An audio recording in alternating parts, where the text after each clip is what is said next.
Mes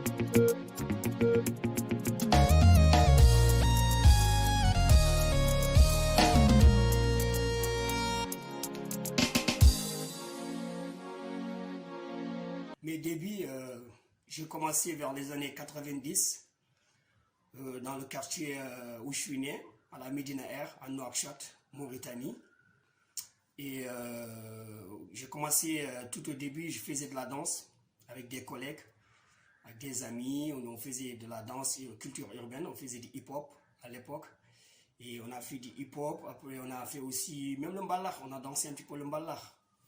Et après, bon voilà, depuis petit, on était mélomane en fait. On s'intéressait à la culture urbaine, à tout ce qui est culture. Et, euh, et c'est par la suite, vers les années 96, qu'on a formé le groupe B.O.B. B.O.B, avant on s'appelait Black Rebel. Black Rebel, Bokar, Bundao et moi. On allait chez un bassiste, c'est des musiciens qui jouaient pour nous à l'époque, vers les années 96. C'est des musiciens qui jouaient pour nous. On est parti, il y avait un grand bassiste, il s'appelait, c'était l'oncle de Mamadou le batteur.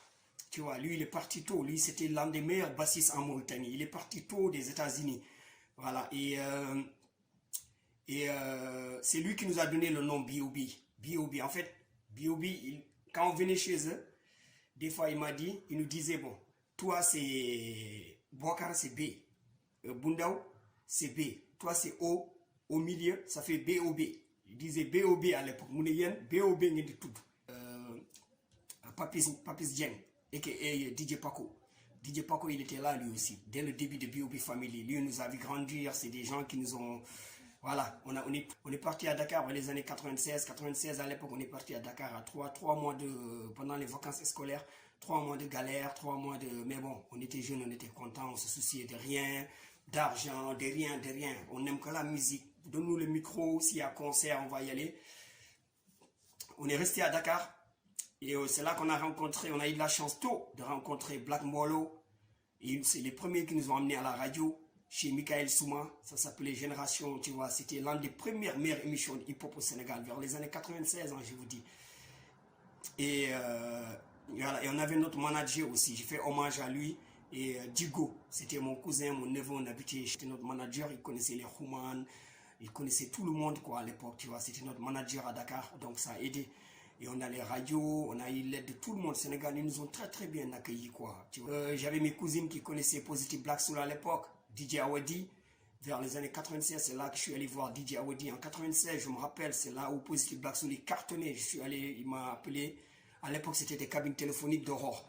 Je l'ai appelé, il m'a donné rendez-vous, il m'a dit de venir chez lui. Je suis venu chez lui, il a écouté l'album de...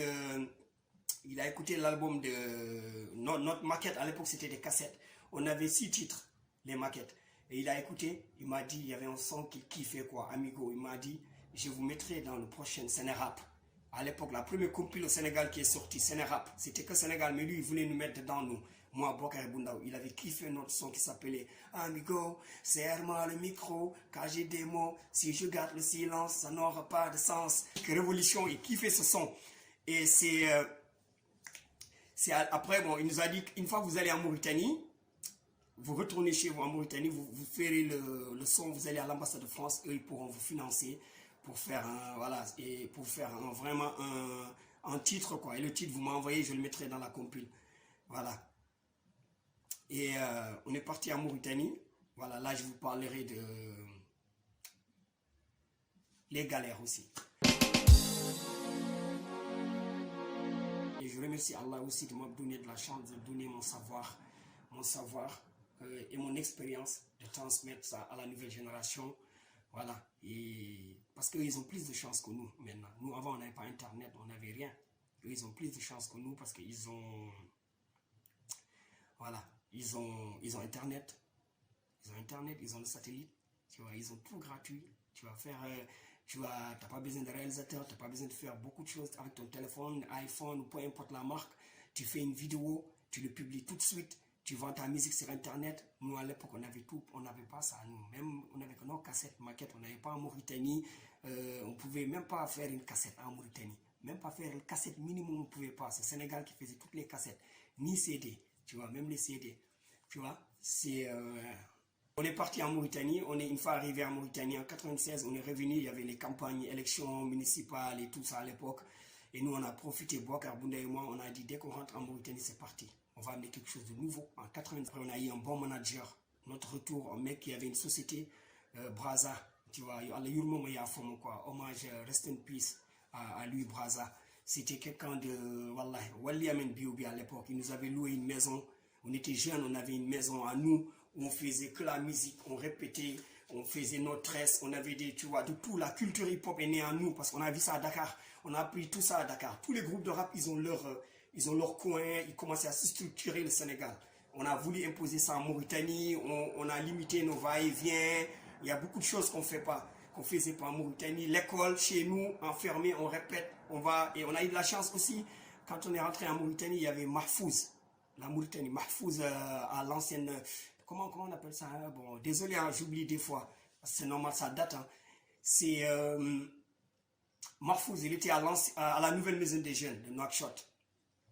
Et lui, il nous aidait, il nous ouvrait la salle et on allait répéter, moi, Bokar, Boundao, B.O.B. On allait répéter là-bas. On répétait quand on avait des concerts au CCF aussi. Le premier concert qu'on a fait au CCF, on a pris une date. Le directeur, il nous a fait 60 affiches. Le premier concert de B.O.B., il y avait 60 affiches à Nouakchott. Parce qu'à l'époque, à Nouakchott, tout ça, on faisait et nos concerts. Le premier concert qu'on a fait en Mauritanie, B.O.B. en 96, on jouait en live hein, à l'époque. Parce qu'en Mauritanie, on n'avait pas de studio d'enregistrement. Il fallait qu'on joue en live. Et le premier concert qu'on a fait, il y avait au CCF à l'époque, la cour là, il y avait 6 bancs. Ils étaient venus pour eux en Mauritanie, il y avait pas beaucoup d'adhérents, il y avait rien, les gens de quartier, des cités, ils n'allaient pas là-bas à l'ambassade de France. C'était c'est nous quand le directeur nous a connus, on vient du ghetto. On a la rage. C'est avec notre musique, on veut changer les choses, on peut sensibiliser, on veut vraiment qu'il y ait une nouvelle jeunesse mauritanienne, tu vois, qui chez eux ils sont contents. Il faut les études, il y a tout ce qu'il faut, tu vois. Et comme ça, une jeunesse qui se souciera de rien, de l'avenir, de rien. Bon, à l'époque, on a fait le concert. Et nous, on arrive, on ne pouvait plus rentrer. Tout Nouakchott est venu. Toute la jeunesse maintenant qui sont devenus des papas, des grands-pères ou des trucs, il y avait toute la Mauritanie. C'est une fierté pour nous. Et il y avait toute la Mauritanie. Et en plus, on était en avance. On est venu là-bas, c'était Ndiaye qui a organisé ça. Le premier concert, Ndiaye, il travaillait, on était bien entourés à l'époque. On avait le manager, c'était Braza. Et Ndiaye, c'était le deuxième manager. Ndiaye, il travaillait à l'ambassade des États-Unis. Il a fait des études, il kiffait le rap. C'est le premier à avoir de la sono, il avait de la sono. Ça nous a aidé aussi, parce qu'on répétait chez lui, on avait de la sono, on répétait des lives. Parce que voilà. Et il y avait lui, il y avait aussi DJ Abou. DJ Abou, c'est par la suite, après il est venu. Et le concert, un truc de malade. Désolé-moi du terme. C'était blindé à craquer. Il y avait toute la Mauritanie là-bas, Nouakchott, 96. Et on est venu, on a fait un show de 40 minutes live. On avait combien? 6 morceaux, 7 morceaux B.O.B. à l'époque. 6-7 morceaux, on avait B.O.B. Et on a fait un concert, Boubacar Bounda ou moi. Et devine, derrière le concert, il y avait 3 jeunes qui dansaient. 3 jeunes et 3 jeunes filles. En fait, on avait fait le même concept qu'on voyait au Sénégal avec Positive Black Soul, Daraji. C'est des groupes, je ne te cache pas, même s'ils ne nous ont pas inspirés, ils nous ont donné une grosse envie. Et les voir structurés car ils étaient en avance. Parce qu'au Sénégal, les premiers groupes, ils étaient signés déjà, comme Positive Black Soul Island, c'est le label de Bob Marley, où il est Baba Mal et plein d'artistes. Tu vois, ils étaient en avance au Positive Black Soul. Big up à eux et respect aux anciens. Hein. Respect à eux, ils étaient en avance. Et bon, bref, il y avait les 3 jeunes, il y avait Advisor dedans. Advisor, Bepsi B et OTB, eux, direct, ils sont venus au feeling. Ils nous ont vu rapper, ils n'ont même pas réfléchi. Ils ont dansé, les 3. Et nous, bon, c'était l'équipe B.O.B, on était nombreux. Il y avait des familles et des familles qui nous entouraient. C'est cette énergie-là qu'il n'y a pas les groupes de maintenant. Ils n'ont pas ça. C'était une équipe B.O.B. C'est pour cela qu'on a toujours dit B.O.B Family, c'est par la suite. C'est une équipe qui était derrière nous. Mashallah, alhamdoulilah, quoi. Le truc, c'était pas nous, c'est les infrastructures à l'époque. Il n'y en avait pas beaucoup. Les infrastructures, les moyens, des studios d'enregistrement, comme ils ont la chance maintenant, les jeunes. Tu vois, nous, on n'avait pas ça. En Mauritanie, il n'y avait pas. Le seul truc qu'il y avait après, c'est quand il y a eu d'autres groupes qui sont nés.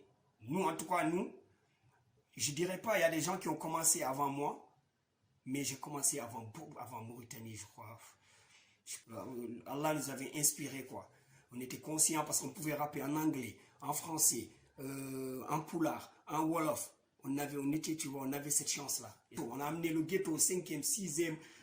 À l'époque, Sepra, il n'y avait pas. Bassara, tout ça, il n'y en avait pas. C'est des nouveaux quartiers. On a ramené les quartiers populaires de Nouakchott, Sosim, tout. Sosim, déjà, c'était Médina Air. C'est l'enclave de Médina Air. Sosim, tout ça, c'est la famille. Sosim, on a amené Médine 3. Il n'y avait pas de trucs. Tous les quartiers nous soutenaient. Même Médine 3. Médine, tout Nouakchott, en fait. Parce que, voilà, ils se voyaient à nous. Tu vois, nous, parce que dire que dans tous les pays, il y a des raps, et vous, vous rappez dans votre langue, et vous sensibilisez. Mais nous, on a toujours fait attention.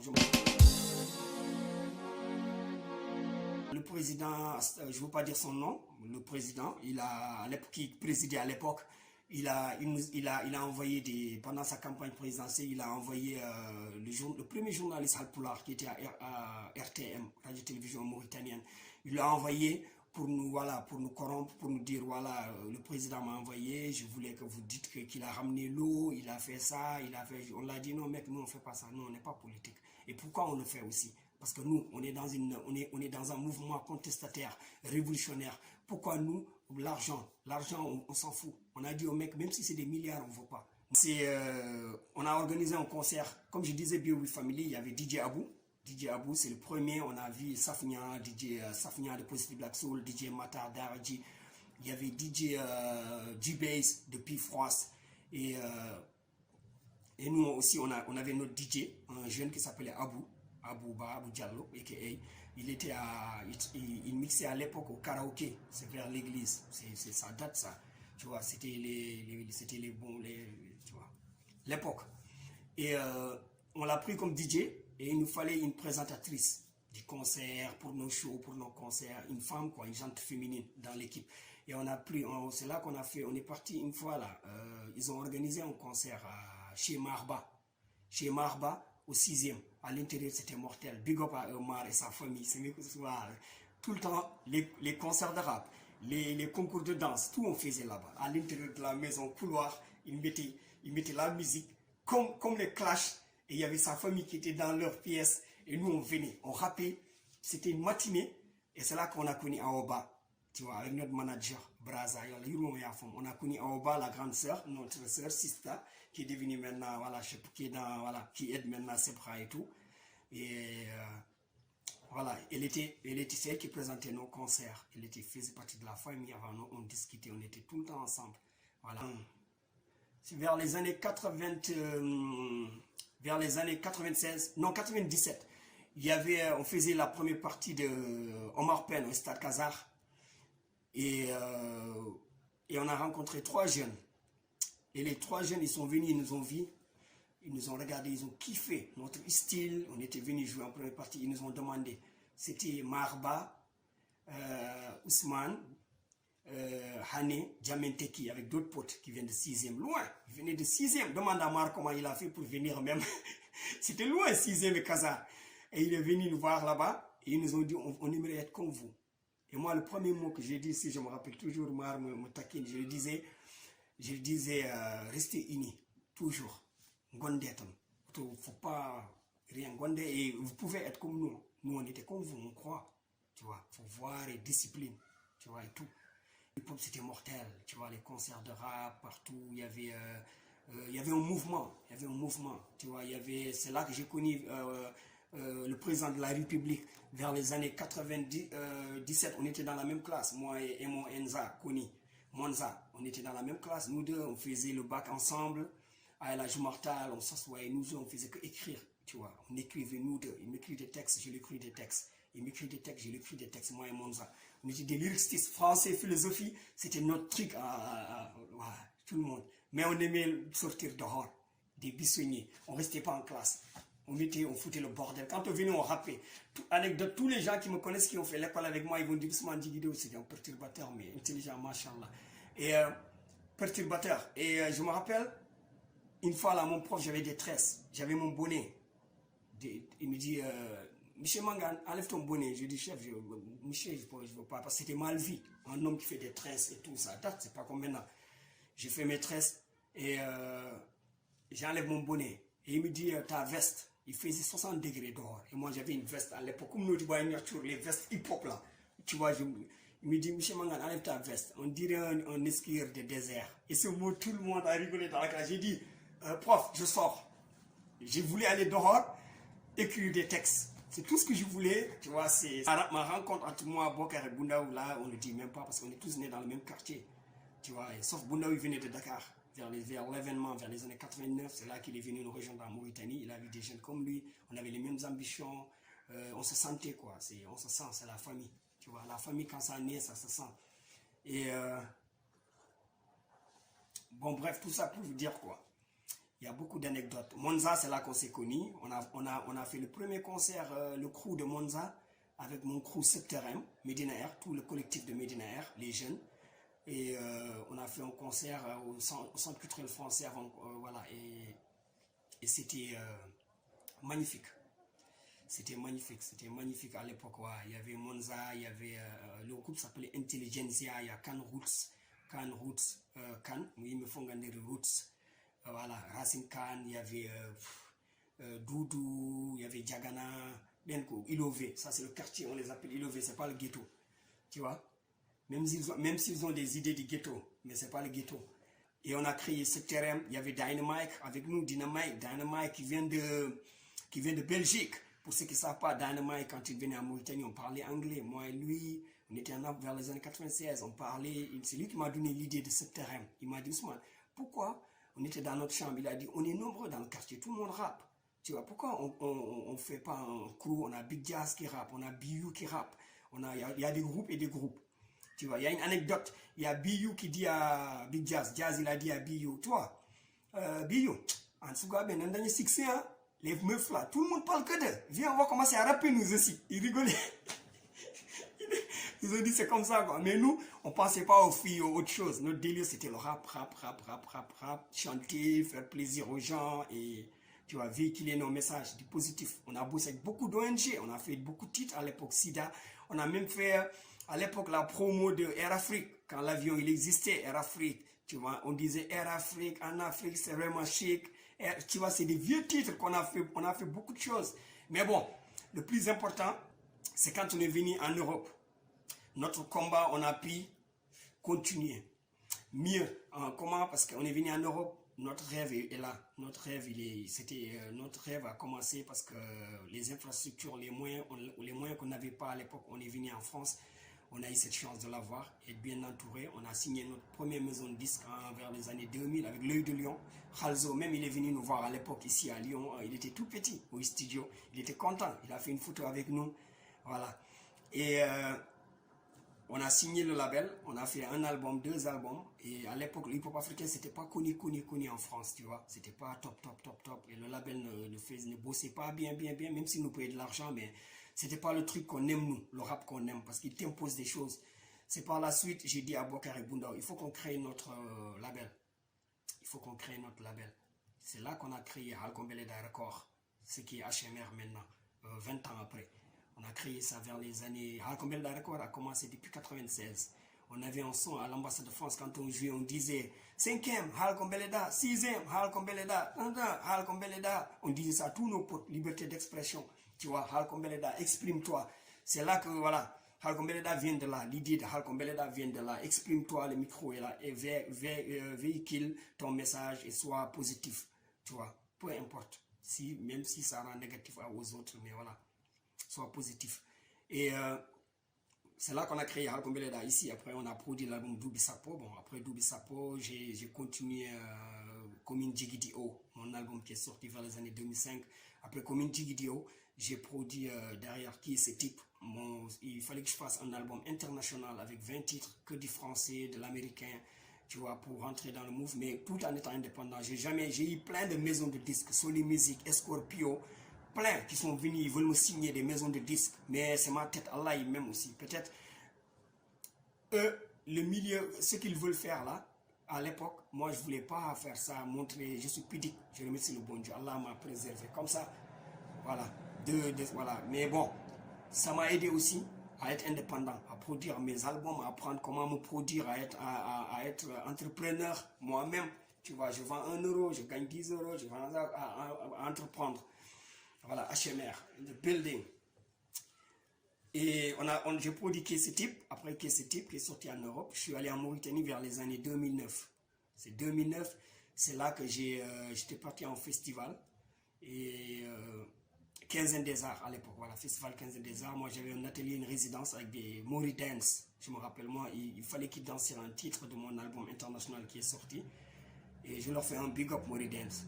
Et c'est des bons mecs, j'ai passé un très bon moment avec eux là. C'est des souvenirs quand j'en parle.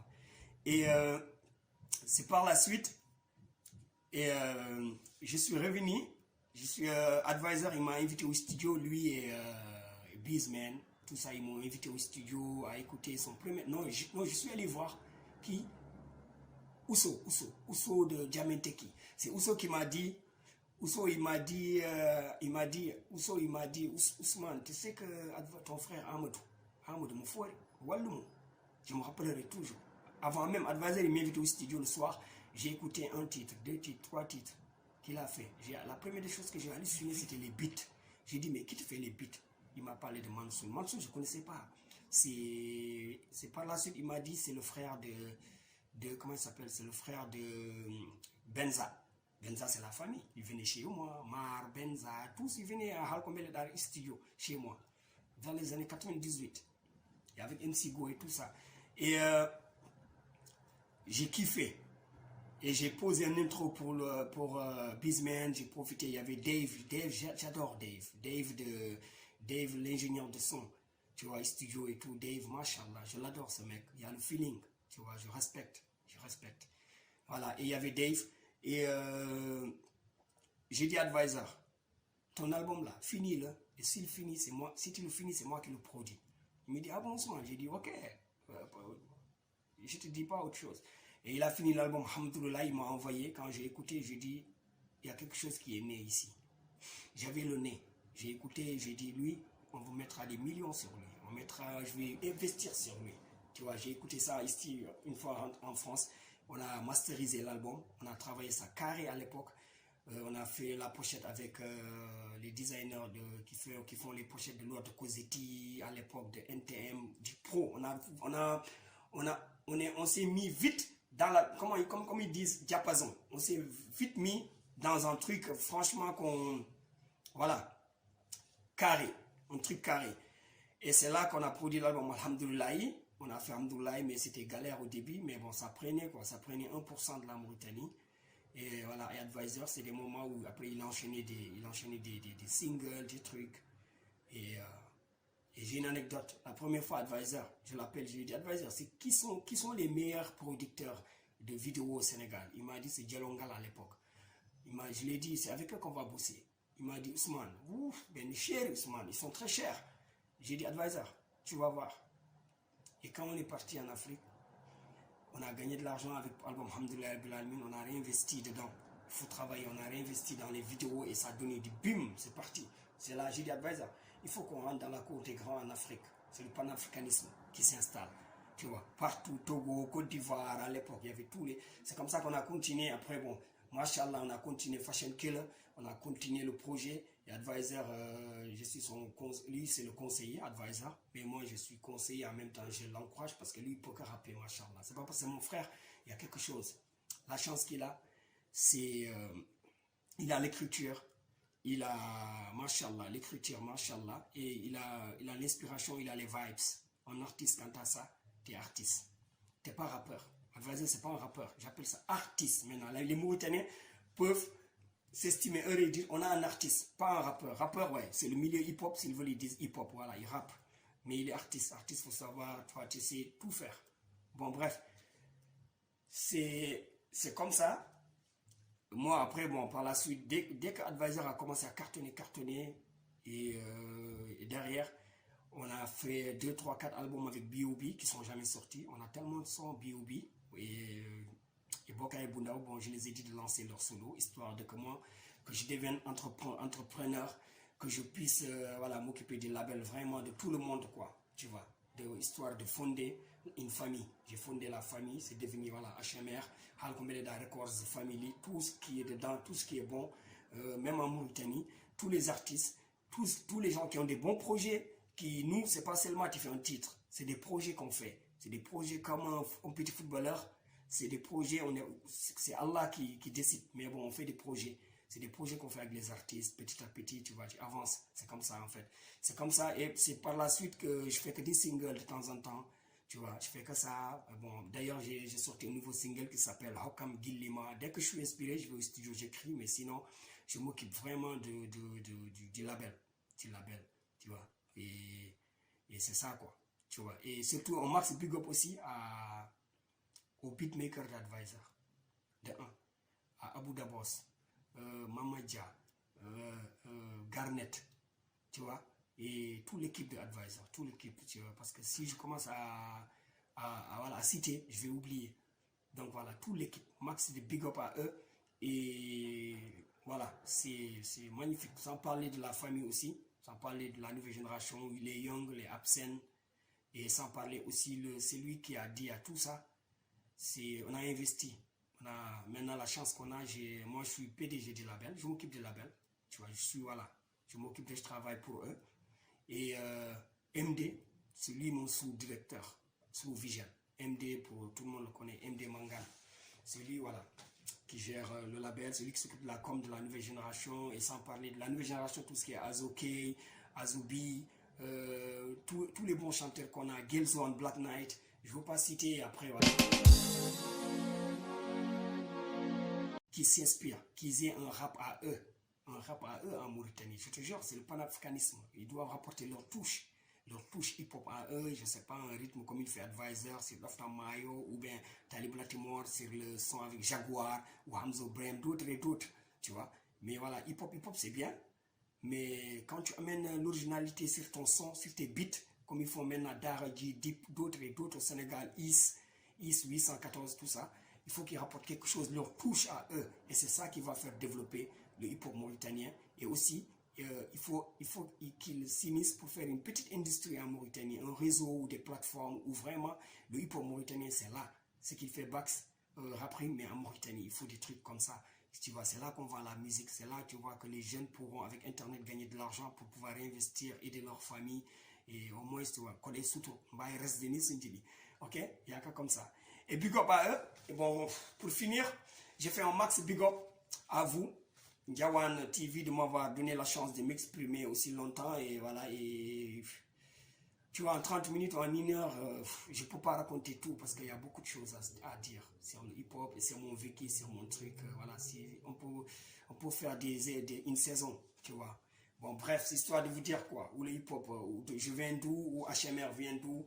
Et les acquis que j'ai, c'est le label HMR. Pouvoir travailler avec Advisor. Un artiste comme Advisor, c'est un acquis. C'est un acquis, quoi. Mashallah, alhamdoulilah.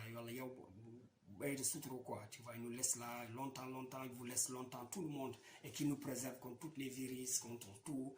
Et big up à vous. Et à Ndiawan TV, restez connectés. Ndiawan TV, c'est là que ça se passe. C'est eux qui ont l'exclusivité d'Ousmane Djigidio. Sinon, moi, je ne veux pas vos chaînes. Non, je rigole. Big up à Ndiawan TV.